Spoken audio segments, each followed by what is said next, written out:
In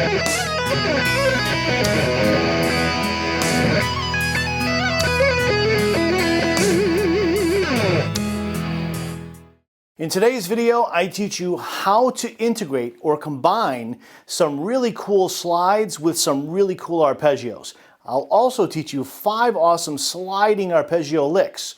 Now, when you combine each of these two techniques together, you're able to create tons of new, unique, and cool licks of your own. And you can use them to create more interesting guitar solos in almost any style or song. Hi, I'm Tom Hess, and I'm super excited to show you some ideas on integrating arpeggios and slides. So grab your guitar and let's get started. So the first thing we need to do is learn the basic arpeggio that we're going to be using for our first example. So the arpeggio here is this. It's E major. That's going to be the basis that we're going to use for the upcoming example. All right, so this first example uses the arpeggio I just showed you, plus some sliding notes from the E major scale. So here's what this sounds like at a medium tempo.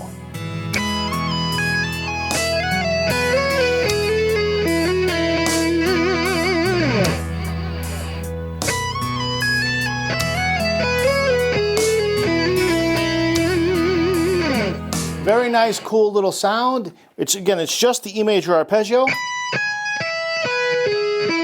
with some notes that are higher in the scale. So we begin with the first note. This note is B. We're going to slide up to C sharp, which is the next note in the key of E major. And we're going to go right back to where we started. That's called the backslide. Then we go to the next note lower in the arpeggio, which is G sharp. And we're going to play this note and then the next note higher in the key, which in this case is A. And we're going to do a backslide there. So sliding up and then right back to where we started. That's what a backslide is. Then the next note is E. And we're going to slide up to F sharp because that is the next higher note in the key of E major. Do a backslide there.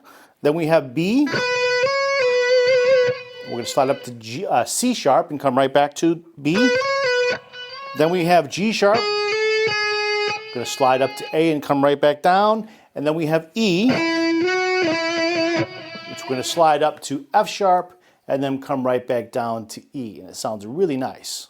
Before we go further, it's really important that your hands are really warmed up. And I've got a video here on YouTube called Guitar Warm-Up Exercises Step-by-Step Tutorial. You might want to check out that video. It's useful not only for the remainder of this video, but it will be useful for any time that you're going to practice guitar. You want your hands to be really warmed up, and I've got some great exercises that will help you do that at that video. All right, so now let's hear this lick again played as 16th notes. So it'll just be a little bit faster here. The tempo's still pretty slow.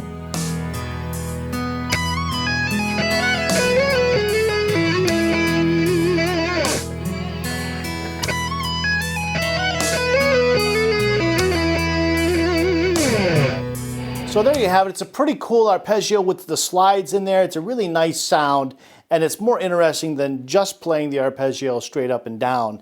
Now we have some more life to the arpeggio. Sounds really cool when you integrate the slides with the arpeggios together. For this next set of examples, we'll be working with another E major arpeggio, the one that begins here on G sharp. So now we're going to play that E major arpeggio I just showed you, but we're going to be adding a backslide to every single note in the arpeggio, just as we did earlier. So when played slowly, it's going to be like this.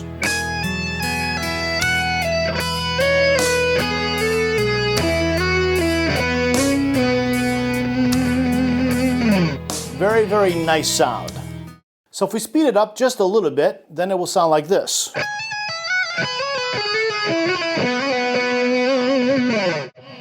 Really nice, really cool sound, and it's more interesting than simply playing the arpeggio straight with just up and down.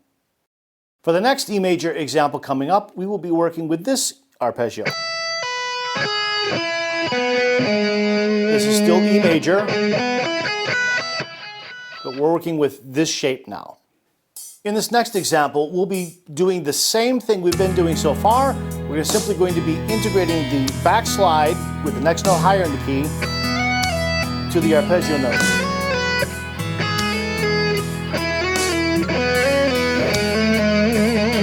When you put it all together, it will sound something like this.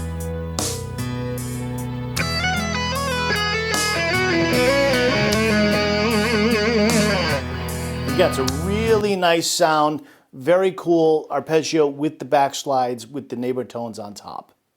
All right, so now what we're going to do is we're going to prepare ourselves to link together the arpeggios that we've looked at so far. So we started with this one, that E major arpeggio there. Then we had the next one that was here, starting at G sharp. And then we had the one we just looked at previously. This is also E major.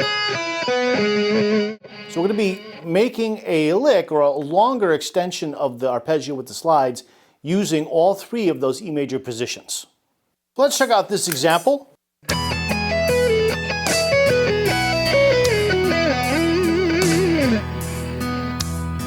One more time.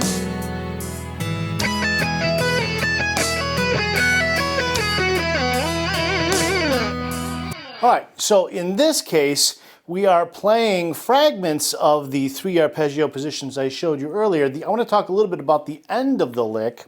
We actually have what looks more like a pentatonic scale here. But most of those notes come from the E major arpeggio here. So, all together.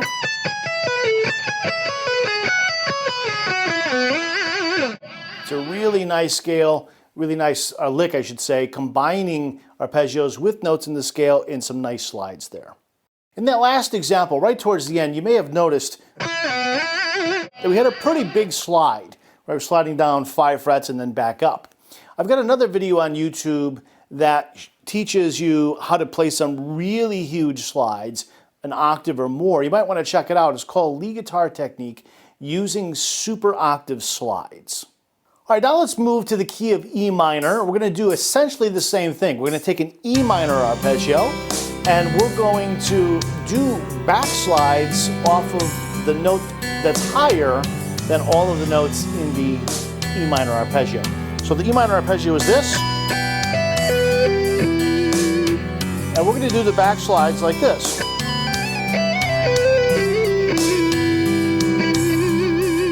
It sounds really nice.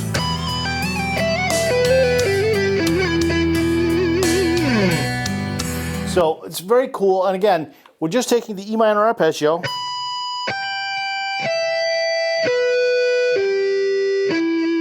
which have the notes E, G, and B, and we're going to do the backslides off of the higher note from each arpeggio note. So here we have B, sliding up to C and coming back down. Then we're going to play G. Got to slide up 2 frets for A, because A is the note that's in this key. Then we play E on the second string, slide up to F sharp and come back down to E. Then we have B again, slide up only a half step to C. Then we have this note here, G, slide up to A and back down. Then we have E, slide up to F sharp and come on back down, and it sounds really, really cool. So now let's talk about how do you practice this stuff? How do you combine arpeggios and slides and make them sound really, really cool? Well, the examples that I gave all were based on one simple principal idea. You've got an arpeggio, and then you play each note of the arpeggio, you go up to the next note in the key, and you come right back down. That's the simple, easy thing you can do off of any arpeggio in any key, in any style, etc. Now, there of course are many other ways that we can combine slides or non-harmonic tones, notes that are not in the chord of the arpeggio, with notes that are in the arpeggio. So we could have slid down and then come back. We could have played an arpeggio note and then slid to another note and then not come back to the arpeggio note, instead move to the next one. There are tons of things that we could do to be creative with this, and that's the beautiful part, and that's what I want you to do, is be creative. So the examples that I gave you are just examples, but the real lesson here for you is to just take the principle of the idea and then ask yourself, how else could I apply this? And what I just said, asking yourself how else can you apply this, is something that you should be asking yourself with everything you learn, no matter who you're learning from or what it is that you're learning. And if you want to learn how to make any lick that you know sound even better, I'll show you how in my new free ebook titled The Secret to Adding Fire and Emotion to Any Guitar Lick. It's totally free. Just click the link below to download your copy and make every lick you know sound even better.